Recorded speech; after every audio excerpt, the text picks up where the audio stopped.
has worked 19 years in the field of nuclear industry. And in the early part of his career, he worked on the total system performance assessment that we heard so much in this meeting for Yakamanan project.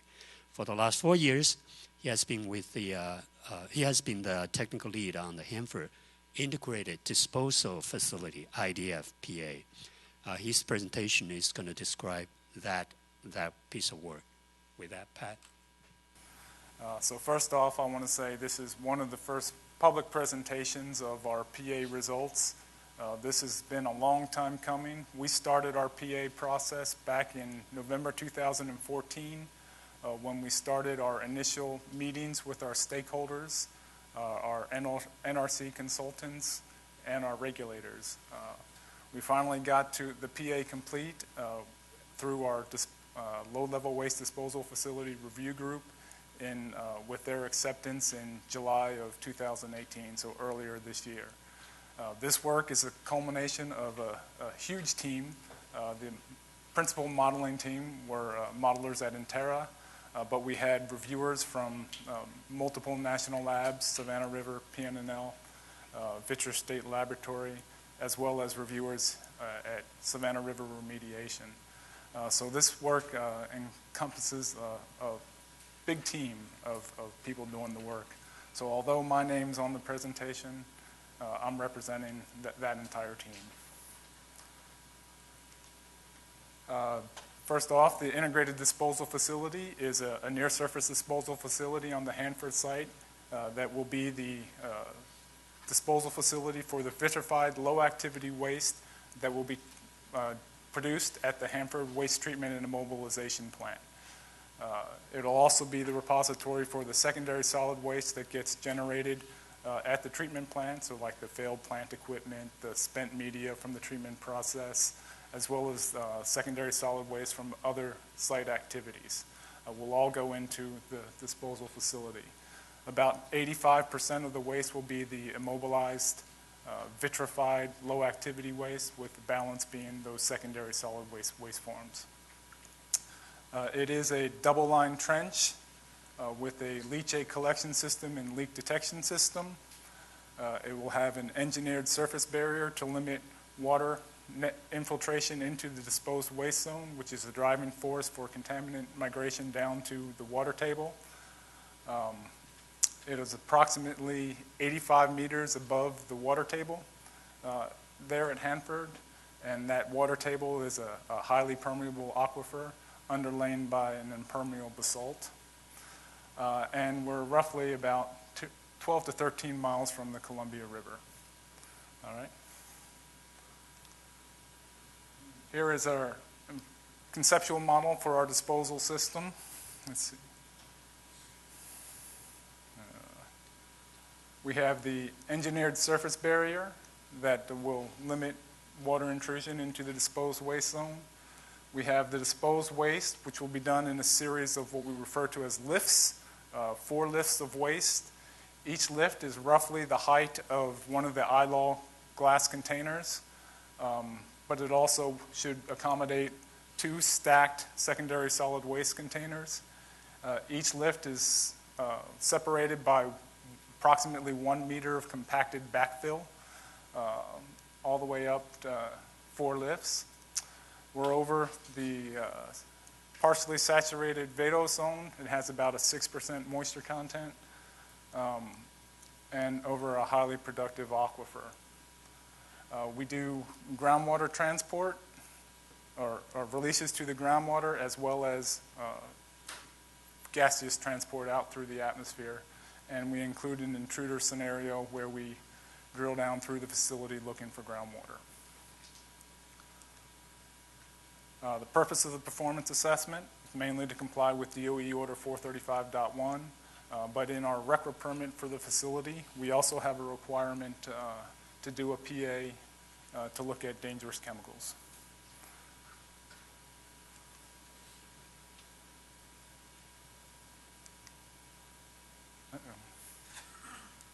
Oh, too many. Did I? Come on.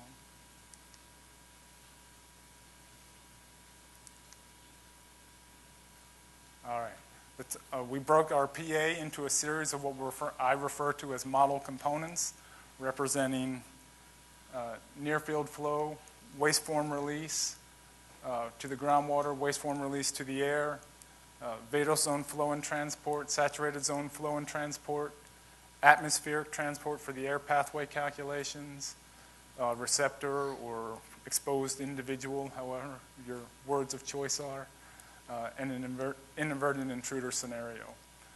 We do what we call process modeling and system modeling. Our process models are done using PNNL's STOMP code, which Vicki mentioned earlier today. And we do them, that is a series process. So we'll run a STOMP model for near-field flow with the proper inputs in a deterministic fashion, feed the output into the waste form release models, run that through STOMP, feed that output into the vadose zone transport model, and then feed that output into the saturated zone model. So it's an integrated process of these different process models. That was the talk of my waste management code earlier this year.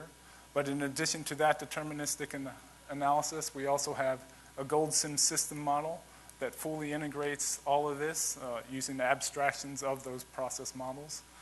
We can run that probabilistically and deterministically. In the end, I think we ran hundreds of different cases for sensitivity evaluations with the process models and something like 300 Monte Carlo realizations using our system model. Our atmospheric transport model is done fully in GoldSim. We didn't use STOMP for that.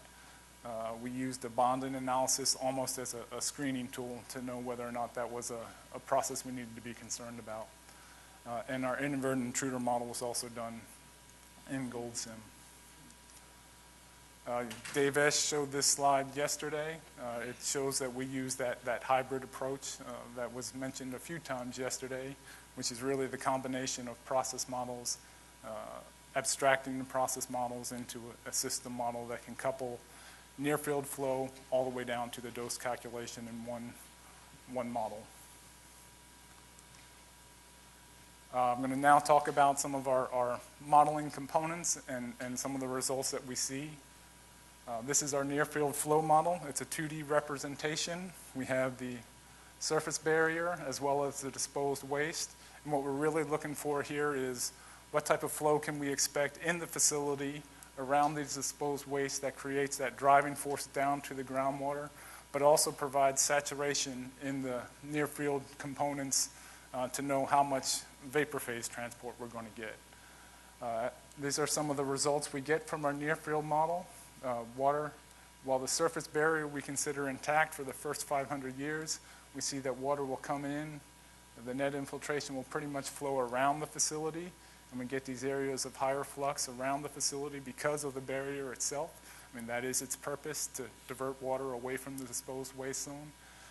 Once we assume degraded properties of that surface barrier liner, we get more flow into the facility. And even though we assume degraded properties of our liner after a certain amount of time, we still get a collection of water in the low spots within the facility. So they all drain out from these sump areas, which are the low spots in the facility. We do sensitivity analyses that alter the recharge rate or the net infiltration rate to see how that might affect flow rates inside the system, so that when we do our waste form release calculations, we can simulate that under different recharge or net infiltration rates to see if that affects waste form release processes. We do get the releases principally coming out of this, even though we degrade the properties of that liner system at a certain time. The properties need to be severely degraded in order for this type of behavior to be eliminated and kind of get a gradual uniform flow out of the bottom of the facility. So what ends up happening is we get a higher driving force from the facility down to the water table. It actually occurs faster directly from the low areas in the facility. Our waste form release models these are examples of our STOMP models. We have many different wasteform types that we simulate in the IDF. I would say we have three principal wasteforms: the vitrified low-activity waste, the solidified secondary waste, and then we have a solidified liquid secondary waste from the liquid condensate that's collected at the WTP. We then treat it and solidify it. So those are three primary waste forms that we look at. Within our secondary solid waste, we have 5 substreams that we look at. We look at encapsulated debris, and we also look at solidified non-debris material, which could be things like ion exchange resin solidified in grout, carbon adsorption media solidified with grout, and silver mortonite media solidified with grout. All those different things are used in the treatment process to retain radionuclides and capture them so that they don't make it out to the accessible environment during the treatment process, and reduce the activity that could cause exposure. We have our two-dimensional reactive transport model for the glass. This is a kinetic dissolution model.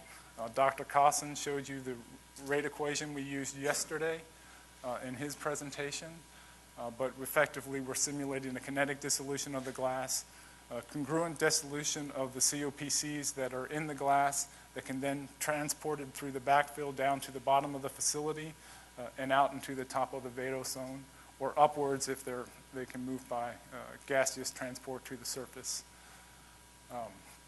Our wasteform release models for the secondary solid waste and liquid solidified liquid secondary waste are three-dimensional representations of a disposed waste package in one lift.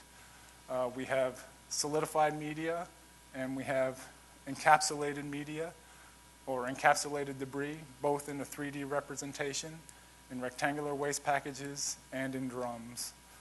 And we simulate releases from these single lifts, and then scale the release rates from one set of packages to accommodate the entire facility and all the disposed waste that we have for like waste forms. So the model output is the release rates from the bottom of the model domain, and we scale that up to give ourselves the next input into the vadose zone flow and transport model. Here is just a illustrative example of our 3D model results, or our process model results. This is a typical model, stomp model for our glass reactive transport model, and then these are similar release models for, I think this is an encapsulated waste form, so an encapsulated debris. These are just illustrative, meant to give you an example of what our model results look like. So once we calculate the waste form releases, we add that to the top of our vadose zone flow and transport model, which is another stomp model. We have represented two principal lithologic units underneath the facility, what we refer to as the Hanford Formation sands and the Hanford Formation gravels before we hit the water table. In this case, we run multiple sensitivity analyses that vary vadose zone flow and transport properties so that we can get an idea of movement to the water table with different input parameter conditions. We do all of this deterministically, but eventually this will help populate our probabilistic model that we do with the GoldSim system model.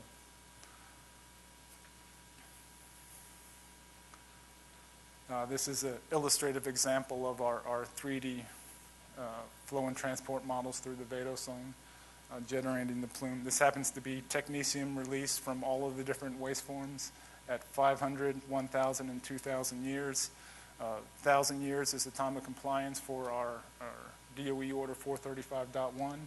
And technetium, which moves through the vadose zone unretarded with a KD of 0, doesn't even reach the groundwater in the first 1,000 years.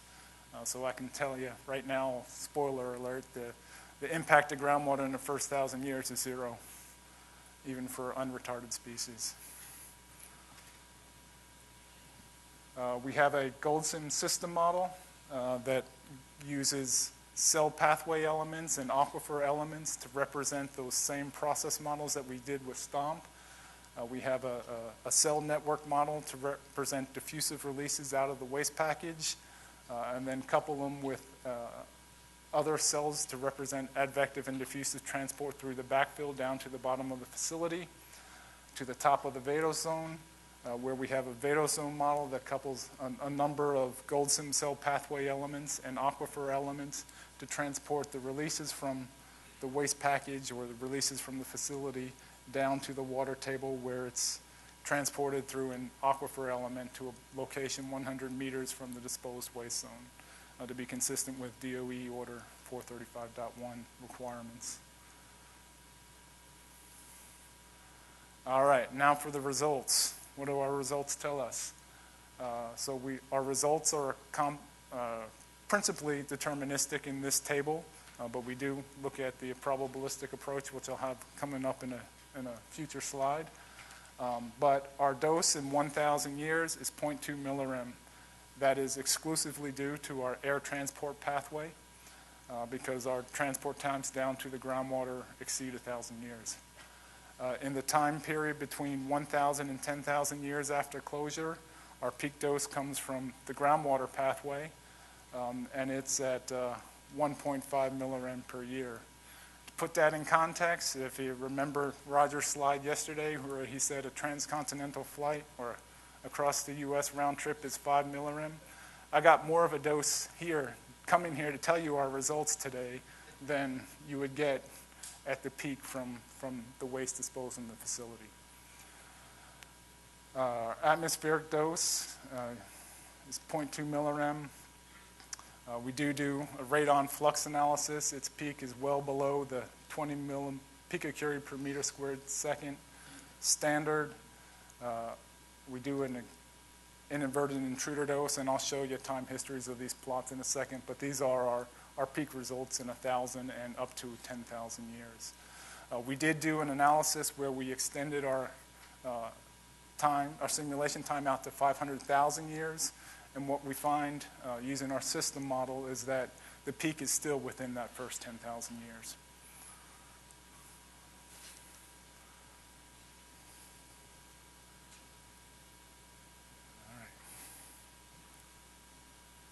So here's a time history of our air pathway, atmospheric dose.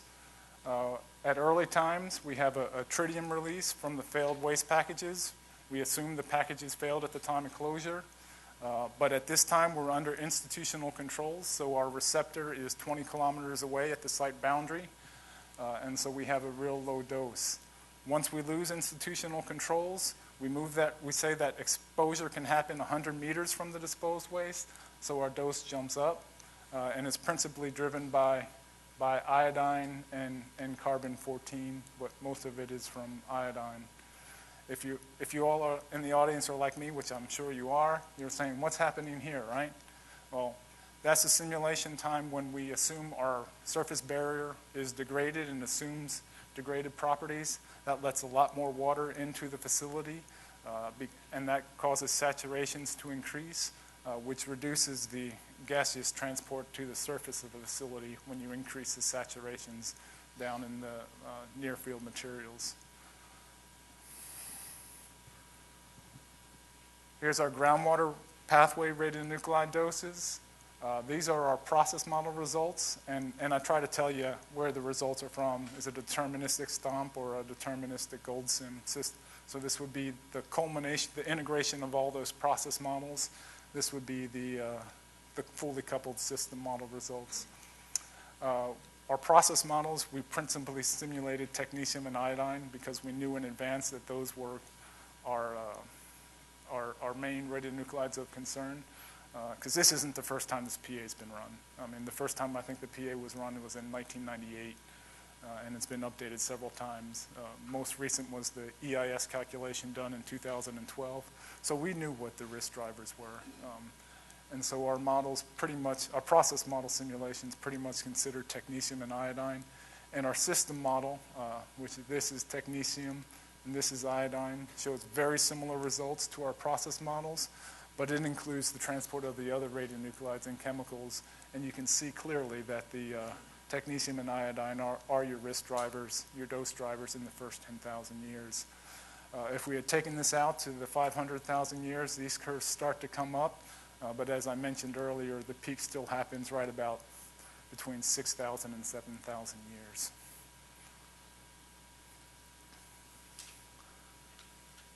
So our all pathways dose combines the air pathway and the groundwater pathway, assuming that that exposed individual is at the same location and the doses are just additive prior to 1,000 years. We're driven by the air pathway. Here's your 1,000-year compliance time frame for DOE Order 435.1. There's your 25 millirem all pathway limit. There's your groundwater dose that dominates the dose after the time of compliance.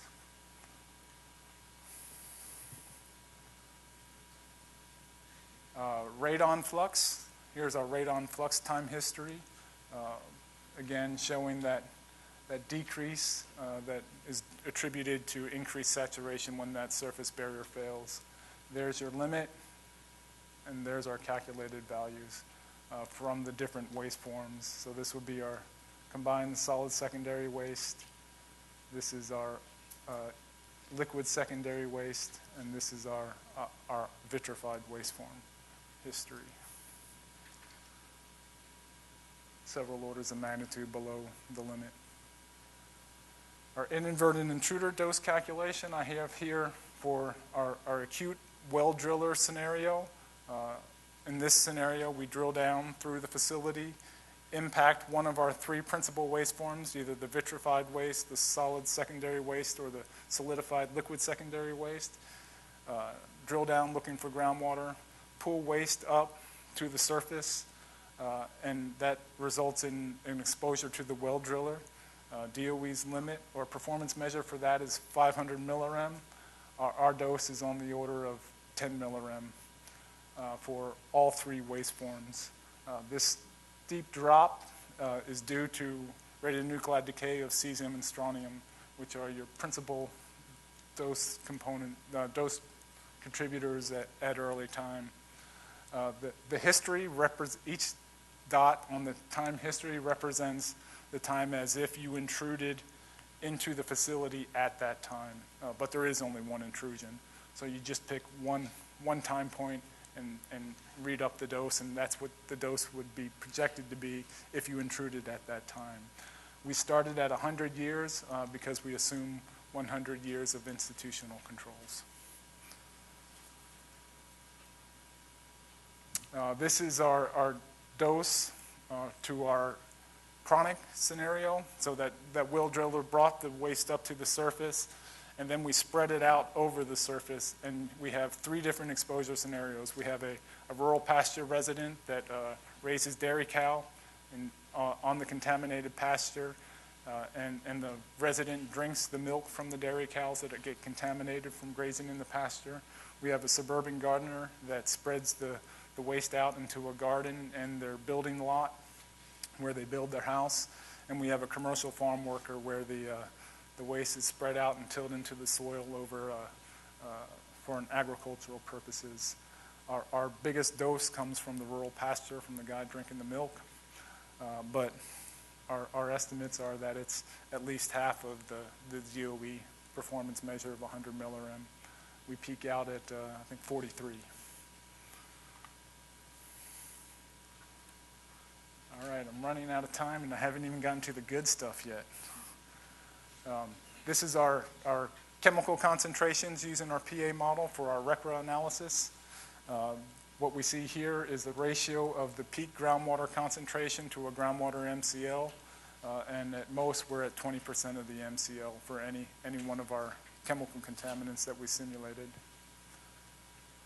Here's our uncertainty plot and total dose. This is attributed to all the uncertain parameters that we include in our model, and we treat about 80 parameters with uncertainty, run the calculations through 300 Monte Carlo realizations, and plot the output of total dose. This dashed line represents our deterministic case using the system model and the uncertainty around it. In these 300 realizations, none of the total doses exceed 25 millirem per year. And these are the mean dose results from the different waste forms, and it shows that when you include uncertainty, eye-law glass and solid secondary waste have about the same dose result. We did a sensitivity analysis to see which parameters in our model drive the variability in the Monte Carlo realizations that we see. And these are the ones, primarily the uncertainty parameters at different times are similar, but they affect really how fast can stuff migrate to the water table when you're looking at 1,000 years. So your background infiltration rate, your technetium-99 KD, but it also, how fast are those waste forms corroding?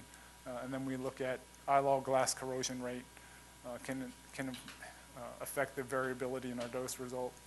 And then we have the saturated zone Darcy flux is linked to how much dilution we get once the contaminants hit the water table.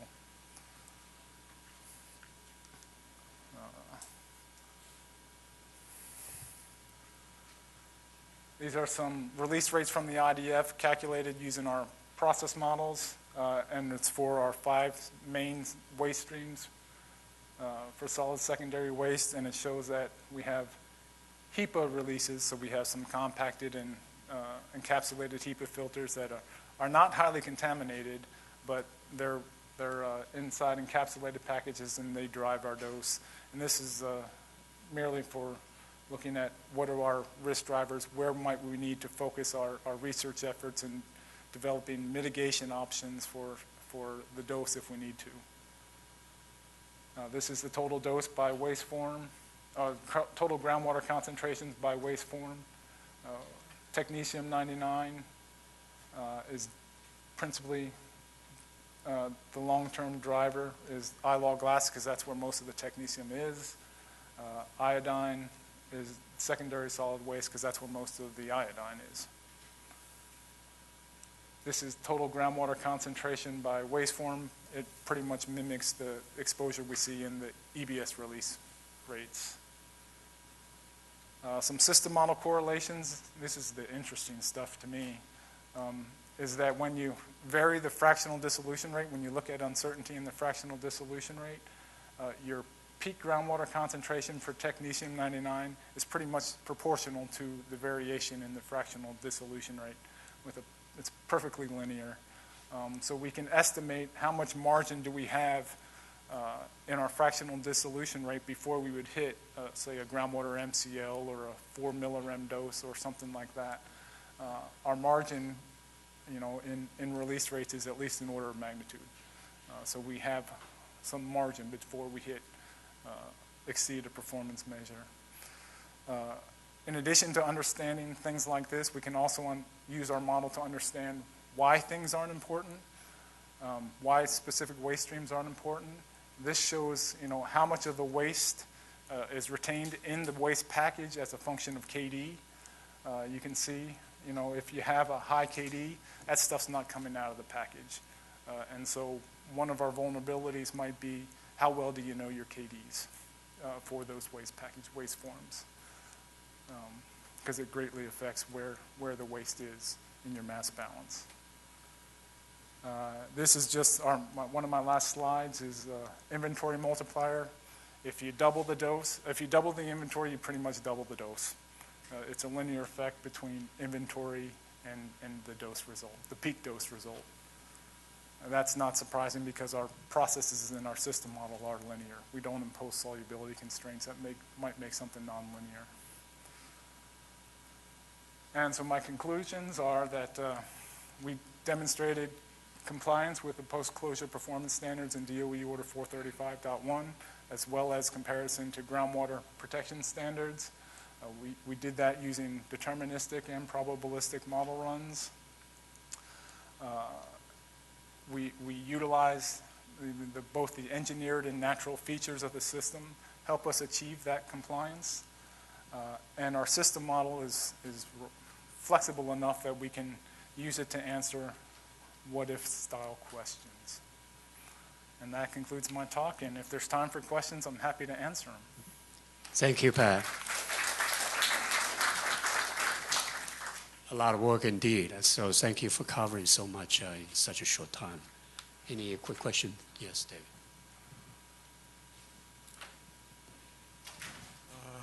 How do you handle climate change, or do you? I mean, and would that make a big difference in your results? No, we did not introduce climate change into our models. I mean, even paleo, from paleo records, there's no requirement for that? No, we didn't do anything. The only thing we do is simulate a change in the recharge rate based on the integrity of the surface barrier that we simulate. That's it. I was just curious what the natural infiltration rate was. So site-wide on the facility, the number that we use is 3.5 millimeters per year. We're a very arid climate. I forget what the number here at Savannah River is. It's on the order of centimeters per year, I think, right? Okay, 400 millimeters. We're 100th that. So your natural is 3.5. Natural on the high end is 3.5. Wow. Yeah. So your long-term infiltration is matching your natural at some point? Yes, after 500 years, that's what we impose. Okay, thank you.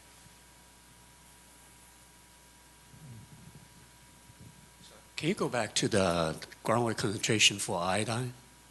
No. Oh, let's see, I can't. All right, okay.